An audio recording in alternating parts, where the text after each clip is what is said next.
And we're back. This is the SilmFilm script discussion, season 2, way back to episode 2 again, part 2. And it's a little schmaltzier every time he announces. He brings us back in just a little bit, a little more. I like to think I'm just getting a little bit better at this. I agree. Wholeheartedly. All right, and so we've kind of begun to establish our protagonist and his conflict. We're working our way through what's actually the first scene of the episode, which is the aftermath of the battle. I really feel like this conversation. I would love for this conversation to be held on the battlefield from the war to begin all wars, because that's really going to accentuate Orome's point that this is a dangerous place. Yeah. And it's going to show their concern. Yeah. The advantage to that would be that if we're going to spend almost the entire episode in Valinor, that gives us a less pleasant place to start from. Yes. Yeah. So, I do see the value of that. Boring, you mean? What's boring? Less boring. Less boring. Yes. Just variety, because if the purpose of the episode is to show off the wonder that is Valinor, and we start in Valinor in our opening scene, it's hard to have any kind of, wow, look at this later on. Well, I mean, the Ring of Doom versus Lorien, for example. I think we could do it, but I think you're right that the horrors of battle is maybe a more appropriate place to start. Okay. How does that look, though? Like, is Melkor being taken off, or has he already been taken off and changed? No, I feel like this is like right after that. Yeah. So Melkor's out of the picture. He's not there. Right. They've already sent Melkor off, which we're going to come back to. So we're going to come back to the moment before this. Yeah. In episode 8, I believe. Yeah. Which we're going to talk about next week. Yeah. So who took him off? Was it?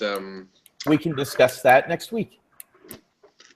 No, who is not among the Valor right now? Well, I feel somebody had to take him. Or Eonwë. Eonwë? Okay. Yeah, he's not a Valar, so that makes it easy. Wow. We've got them all there. All right, cool. And they're just looking at the carnage. Not going in. No, they've already go in, right? They go into the throne room. The impression that I get from both reading and from what we discussed for last season is that they go in once they've got Melkor. They're cool with that. Yeah, that's kind of it. They don't need to go any further than that. I actually was reading something weird the other day, and it says he says that Angband was in ruin. Really? When Melkor gets back. Really? Yeah, it's weird because like like I always got the impression that the Valar didn't even know Angband was there. Yeah. So who ruined it? Is it just like disrepair? Like nobody trimmed the lawn while he was away, or I don't know. It doesn't specify. It doesn't say. It just says the ruin of Angband, which was weird. But now I'm sidetracking us. So let's get back to episode 2. Let's pretend you never said that. Because it makes things very complicated.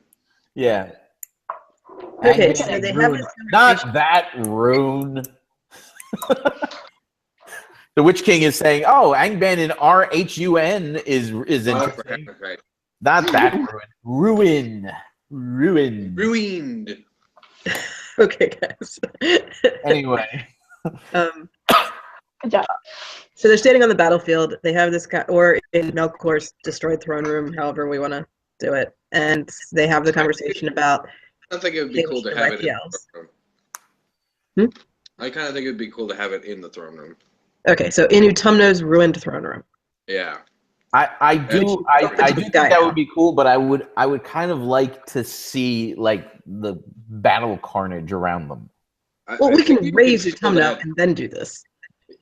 I think we can put a lot of destruction and like you're not gonna have bodies strewn everywhere, right? Like so. Yeah. I think I think you're right. We should All those show like monsters the and stuff. natural world surrounding Autumno. We could just do an Destroy. establishing shot, I guess. Yeah. That makes sense. Okay.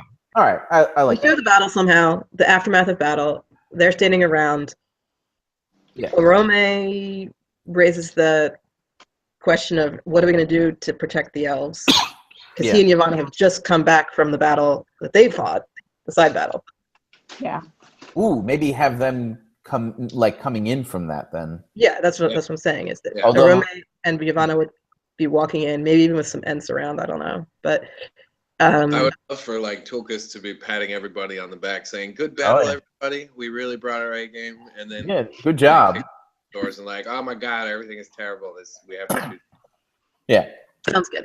Because Okay. I think Tulkas is a great voice for dissent because he can change his mind later and it won't matter. So if everyone's like, "Yeah, let's invite the elves to Valinor," he'd be like, "Well, what's wrong with leaving them here? I'm sure they'll be fine." I really These monsters aren't that bad. Watch. I really appreciate that Tolkien wrote like a changeable character in the Valar for us. Because if they were all like, we are wise and all power, like it would just be not as interesting. So, Tolkien, I'm a fan. Here's my only objection to that. And I just want us to think about this first before we decide on Tulkas as our dude. If Tulkas are there any stakes to Tulkas changing his mind? No. Nah. That's why. That's my problem. Yeah. But that reduces the drama if there are no stakes. Yeah. He's a funny guy. If Ulmo goes, not every drama has all to right. be. Okay. Yes, there is actually. Here we go. So if okay, Tulkas listening. is like, no, it's not that bad. These monsters are just child's play. Who cares? Yeah. And then it's brought up later that the elves are actually getting killed by the monsters. Oh, You can yeah, do it. that'll make Is going to be like, oh, or not. Maybe. Why we did you should- say so? They're breakable, these elves. Yeah, like Tulkas could not understand the fragileness that is an He's elf. never Okay. If there's something that Tulkas does well, it's not understanding. Right. So could we potentially use can we potentially then use Mandos to explain this to him at the climax of the episode? If we want it to come up later, like he doesn't need to figure it out right now. Yeah. If we want it to come up later, when Ingwe shows up and starts talking about his dead wife, Yeah. like at that point, Tulkas would be like, "Oh, Okay, so you're not talking about Tulkas being the protagonist of the episode then. No. no, not at all." Okay, all right, gotcha. All right. Because Okay. Ulmo has stakes throughout the rest of Middle Earth's history with how he feels about this. I don't So know if we're going to make a Ulmo Valar is really protagonist, it has to either be Manwë and Varda or Ulmo. Like those are your choices. Yeah. Okay. It could be Varda, considering how close she is to elves. But Well, Varda, I wanted to have be a yes vote because, like, she's almost never wrong, and it would be nice for her to be wrong one time at least. Yeah, avoid the Janeway complex. Right. People be right all the time. Yeah. It's a thing. I'm sorry. Yes, I Like agree. it's all well and good. It's all well and good to have the super wise wife. I'm on board with that. Anybody who knows me knows I'm on board with that. But That's right. she's not always right. No. Is she, Boring. Nobody. She's not behind me. Okay, cool. Are we talking about Varda still? Nick, are we? What? I'm starting to understand where the henpecked Finway came from. Oh. Alrighty. So, if if we do make Olmo our protagonist, where does he go? Yeah, what's his arc? I don't know. If he's like, because if we use this episode to bring him from the guy who's like, no, this is a terrible idea, to the guy who sets up the method of transportation for the elves to get to Valinor. Yeah.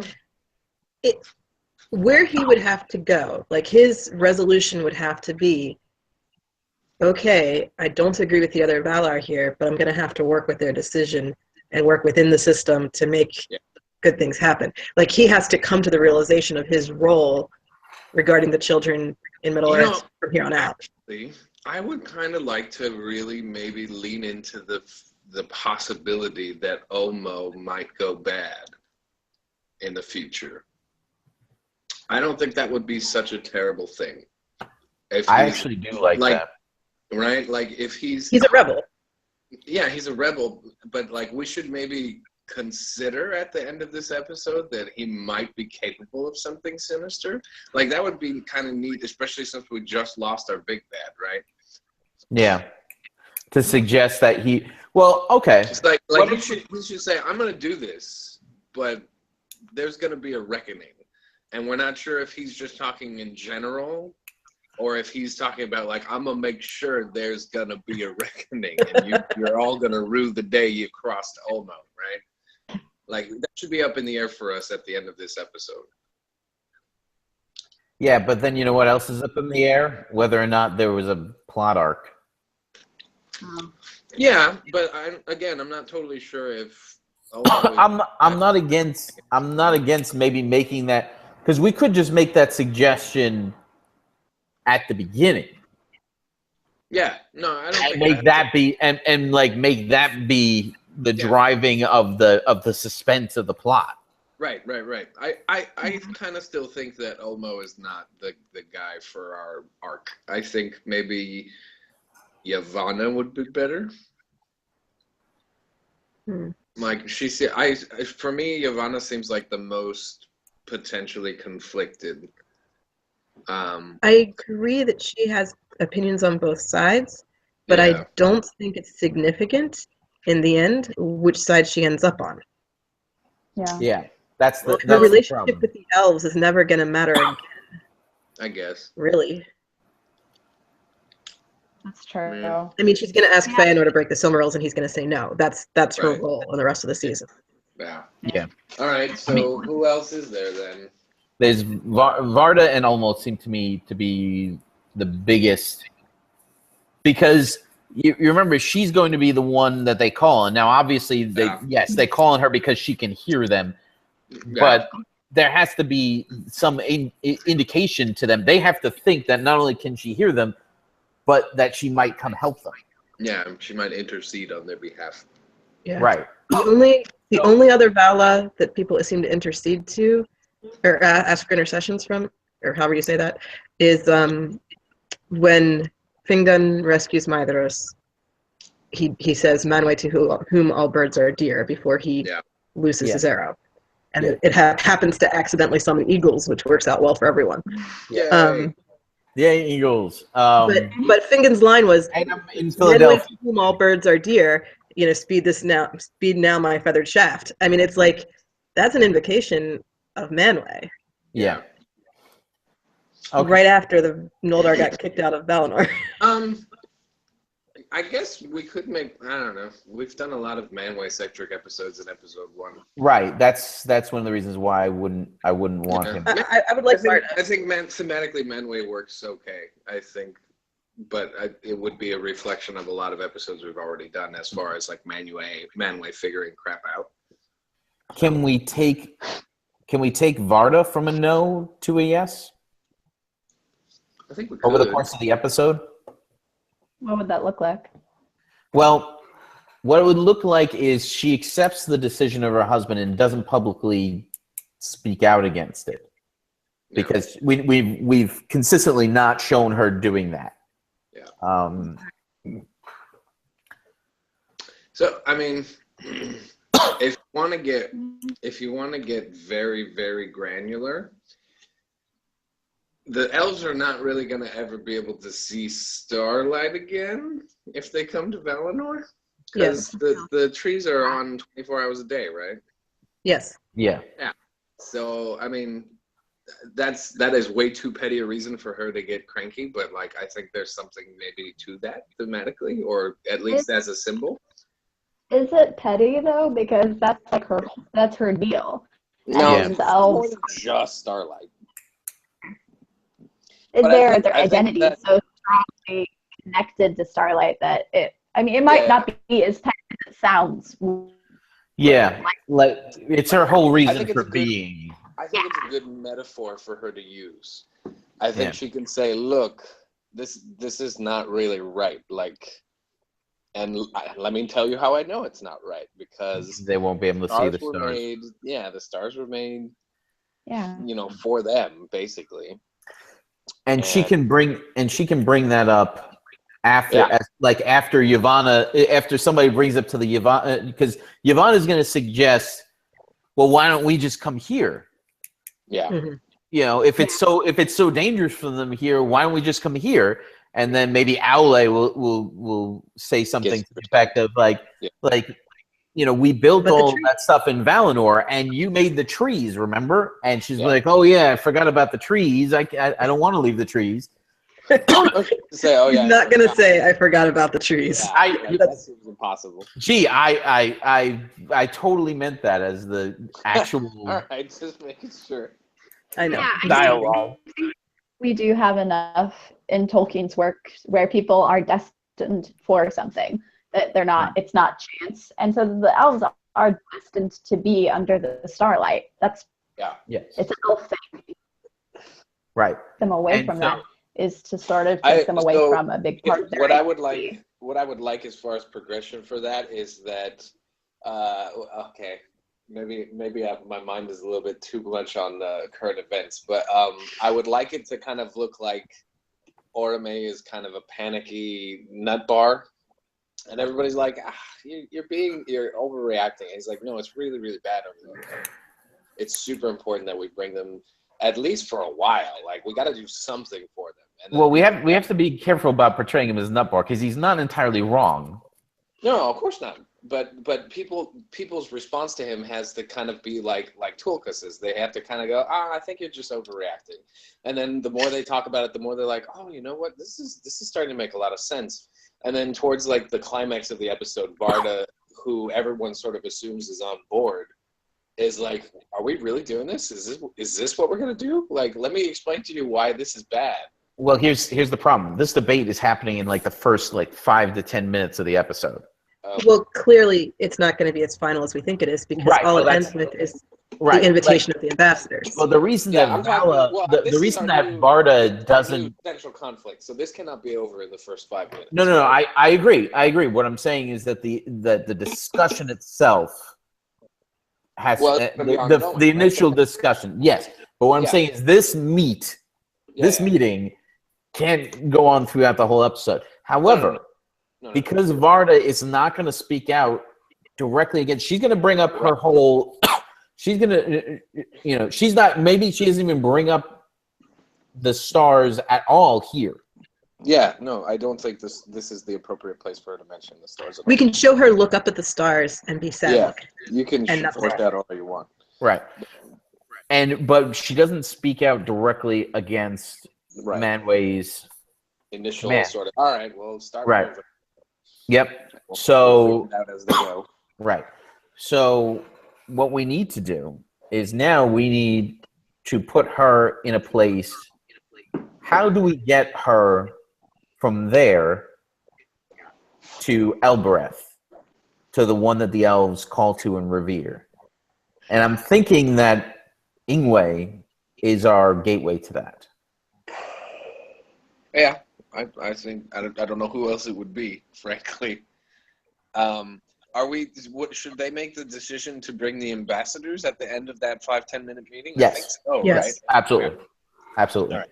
So for that, like we can just, like all of the realizations that we've been talking about that kind of flip people need to happen towards the middle of the episode. The Orome needs to panic everybody needs to kick down the door and be like, everything is terrible. And then from there, we actually go through and have our drama moments with each of the characters that are gonna waffle back and forth about what they're gonna do for sure. I mean, someone has to bring up a reason not to bring the elves over at that initial meeting, so that they get to the. So who is it that? has to be mentioned, so they can get to the. Well, let's just invite a few to visit first to check it out. Like, there has to be a. They have to get to the ambassador idea. The first and most amusing objection is Tulkas. He immediately says, you're being paranoid.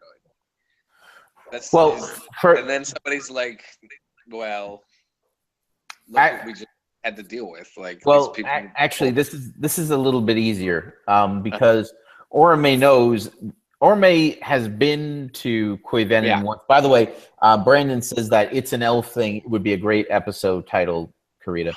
For us, or for the actual episode. I guess for the actual episode. So. Hard sell. Yeah. So Orme, we're kind of forgetting that Orme has so far visited the elves once, and they were terrified of him. So he knows that being like, "Hey guys," as Brian put it, "Hey guys, get on a boat island to my house." Yeah. Mm-hmm. That's not going to fly. Yeah. So maybe he might suggest the ambassador compromise. Okay. Yeah. Anyway, we have to take a break real quick. Yep. We'll be back shortly if you're watching us live. If you're watching this in the future on YouTube, definitely like and share the videos if you like and want to share them. If you haven't yet, feel free to subscribe and comment down below if we're getting this all wrong. But we're not. Correct attitude. We're back in a little bit, everybody.